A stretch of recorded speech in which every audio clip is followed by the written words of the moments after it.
Lava tubes of Etna volcano in the southern Italy in the island of Sicily. Many of us heard about the lava tubes since the Apollo program to the moon. Apollo 15 actually landed beside one of these lava tubes, but they existed before that and were known to the geologists on the planet Earth. We were visiting them. They look like caves practically. You go inside them and they have anything that a cave have, even a stalagmite they can have. But we know them first as public by the moon. That is the one of the lunar soils that we think that there's a lava tube under it. On the planet Mars, we have them. We know them because we saw first on the Earth. On the moon, they exist like that. You see a chain of craters like this. We actually have landed beside one of them, as I told that Apollo 15 did that. Beside the Hadley Reel, it is a lava tube. The roof of it has collapsed.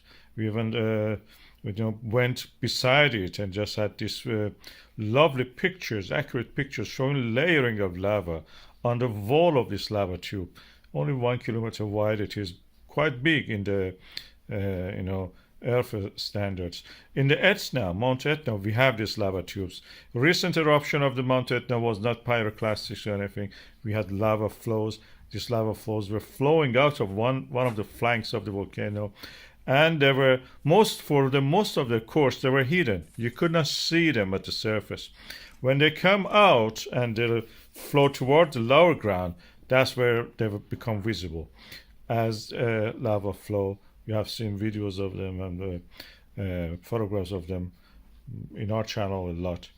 This is a sticky lava, which on the top of it gets hardened and then gradually forms a crust, like the crust which forms on milk or when you're boiling it or anything like that. As you can see here, they're all the time coming out of the this volcanic eruption at the Etna. They form glass, and that's the reason when they fall, you can see the crackling of the glass breaking as if. It's a familiar sound. Many of you may have the question that what is this sound we hear from the lava? This is how they form. Volcano erupts, creates a pathway for itself. The next eruption creates a crust over top of it, and that crust hardens. The lava continues underneath to flow because it's protected from the environment, forms lava tube.